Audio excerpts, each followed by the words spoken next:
الرحيم. طبعا بيشرفني السادة أعضاء مجلس الإدارة، ويمكن بسنت في الطريق. إشاعات طلعت إن أنا طالبكم النهارده عشان أقول لكم قدموا استقالتكم وامشوا زي ما أنا مشيت. نادي الزمالك مش مرتضى منصور، ومحامي ليا اسمي في مصر والعالم العربي، وعضو مجلس نواب من 23 سنة، عضو هيئة برلمانية دولية، كل دون والناس بشهر مرتضى بتاع الزمالك، شرف ليا.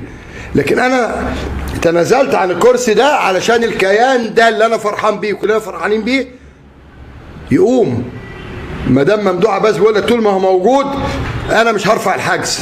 ال 100 مليون جنيه دول يا جماعه يعني هيخلونا نقف وبعدين بقى فلوس الرعايه وبعدين فلوس كهرباء. لا، احنا نادي فيه فلوس مش حرق الارض. وبعدين انت مش عاجبك اقعد ارحل انت وعيالك. ارحل انا وعيالي. بترحل ليه؟ سبت الارض المحروقه. اي كلام واي قله ادب. الموضوع ما عادش بتشغلني عشان جماهير الزمالك المحترمه يا جماعه. انا معمول لي هاشتاج وترند سواء جوه النادي او بره النادي، سواء انا رئيس نادي او مش رئيس نادي، تمام؟ ملوش علاقه بشويه عيال قاعده بتقبض من العتال وسليمان وحتى لبيب. الحاجه الوحيده اللي نجح فيها انه عامل لجان، تمام؟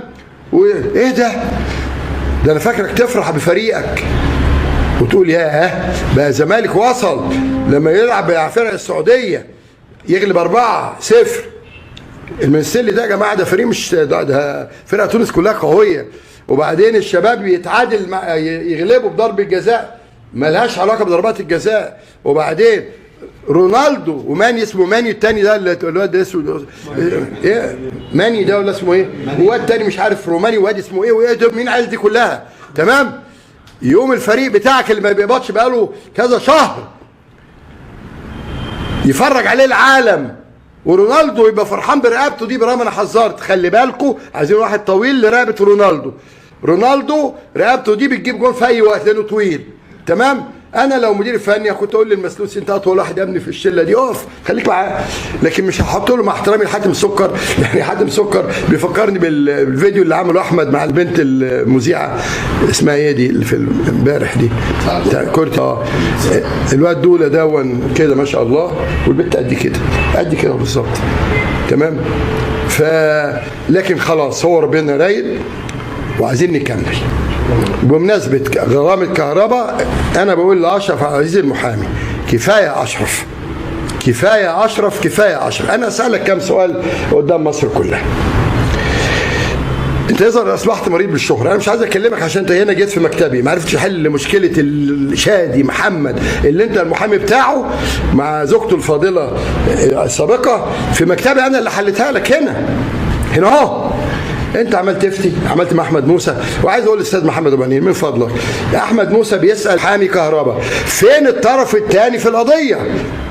فين اللي كسبان؟ هو انت عمال تجيب الخسران ليه؟ ما انت عندك نادي كسبان، هات اي حد في نادي كسبان يساله يقول رايه. لا يا دكتور محمد، انت راجل انت شعبي وبتنزل مجلس النواب عن دايره الدقي العجوزه والجيزه، ما تخسرش الزملكاويه عشان احمد موسى وكلهم ليهم اصوات.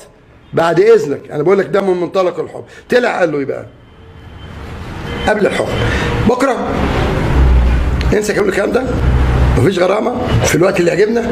وانا قلت هندفع في مارس، مش عارف في شهر 8، وادينا في شهر 8 والغرامه بالنص. انا بساله سؤال،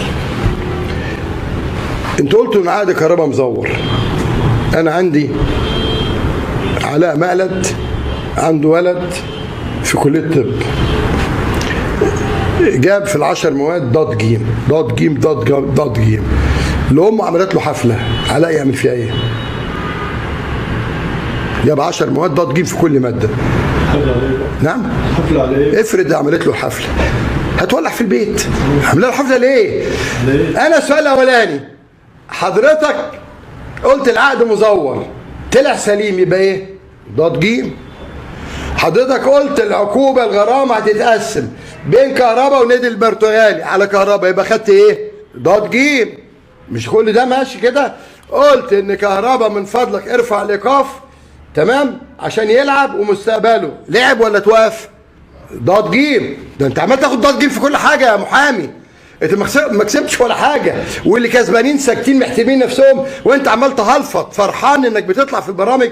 انا لو منك خسرت كل ده وكل مراحل دي، خسرتها في الفيفا، وخسرتها في الانضباط، وخسرتها في المحكمه الرياضيه، يخرب بيت عقلك. انت ما كسبتش حاجه، ده انت مش ضاد جيم، ده انت وعمال تتنطط.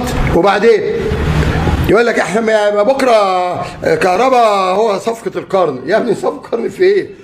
في ايه؟ انت بتقلدني؟ انا خدت عبد الله السعيد من قلب النادي الاهلي، خدته شرعي، ما خطفتوش، ما هربتوش، ما عملتوش كوبري. تمام؟ طب تمام. كهرباء انا عرضته ب 3 مليون و200 الف، يبقى 3 مليون و200 الف يعني حوالي 70 80 مليون جنيه. خلاص، واخد 100 مليون يبقى كام؟ والله لو صف القرن 180 مليون، شكرا، برافو. يعني برافو انك بتاخد لاعب مصري من نادي مصري لنادي مصري 180 مليون جنيه، يبقى برافو. فانا مش عايز اسمع صوتك يا اشرف، كفايه. يعني انا محترمك عشان العلاقه اللي بيني وبينك، بس انت زايد فيها قوي. وصفقه القرن انت هتشتغل كده نسا يا ابني. الواد يتوقف، وقبل 15/9 بتاع نهايه القيد اعتقد 15/9 لازم غصب عنك وعنه تدفعه. هيبقى كام بقى؟ حوالي 2 مليون ونص دولار، يعني حوالي كام؟ اكتر من 100 مليون. تمام؟ انت فرحان انك بتاجل؟ ما انت يا ابني الفايده شغاله 24 ساعه، وفايده على مش على المبلغ الاصلي، فايده مركبه على كل مبلغ موجود دلوقتي. فللاسف. وبعدين اللي بيقول لك هو سامسون مش عارف ايه، ده احنا واخدينه ب 90 مليون، كل ده ملعوب موجوده، كذب في كذب في كذب. واللي بيطلع الكلام ده مين بقى؟ ليه؟ عشان ترفع الحجز. احنا بقى حبايبك بنقول لك ارفع الحجز، ما تحرجناش قدام مصر كلها، لان مرتضى اهو قال اسمعنا، ومعروف ان احنا كلنا اصدقاء واحبائك. تمام؟ ومن حسن الحظ ان شيكابالا كابتن الفريق. تمام؟ وكنت اتمنى في الكلام اللي قاله في السعوديه، كان قال يا جماعه المشكله اللي عندنا ان الاستاذ ممدوح عباس حبيبنا حاجز على الفلوس. انا بقول لكم اهو قدامكم كلكم مجلس اداره، ابعدوا انتوا عن ممدوح عباس. ايمن يونس صديقه، حازم امام ابنه، حسن شحاته صاحبه، بلاش ميدو عشان ميدو ما بيحبش ميدو، كابتن شيكابالا وفاروق جعفر. شيلوا شيكابالا، انتوا الاربعه بتكرهوا المجلس وبتكرهوا مرتضى مش روحوا له عشان النادي. تمام؟ وانا بقول لكم قبل ما تروحوا له خدوا معاكم المستشار القانوني بتاع النادي والمدير المالي بالورق. يا اخي ممدوح انت تقول لك فلوس، طلع مستنداتك، والنادي يطلع مستندات. ليه فلوس يا جماعه؟ ياخدها. احنا مش نقول له تنازل وخلاص، مالوش فلوس يتنازل فورا. يا جماعه انا مش عايز اتكلم عشان ما عادش ليا صفه، خلاص. ليه فلوس؟ ورينا الورق. النادي بيقول انتوا واخدهم قبل كده، ورونا الورق. مش كده؟ انا بقول لحبايبه كارهي مجلس الاداره من ساعه ما جه. تاني، كارهي مجلس الاداره، لا كارهي مرتضى، بيحبوا مجلس الاداره ويبوسوا بعض من بقهم. خلاص؟ روحوا له قولوا له الراجل احرجنا كلنا. وبعدين انا مش هرجع في كلامي، خلاص ده قرار. يقول لك اصل انا فكيت الحجز النهارده، هيروح راجع وهنلعب لعبه ايه؟ يروح هو راجع بكره. ما انا عايز ارجع دلوقتي اقول يا جماعه خلاص انا عملت مبادره، الطرف الثاني لم يستجب، انا بره، هرجع. مش كده؟ السلام عليكم. عاجلوا رسميا اعطاء مهله جديده لكهرباء لتسديد المبلغ الكبير جدا اللي عليه. اتمنى يا اصحابي تعملوا اشتراك في القناه وشير الفيديو عشان اوصلكم كل جديد. السلام.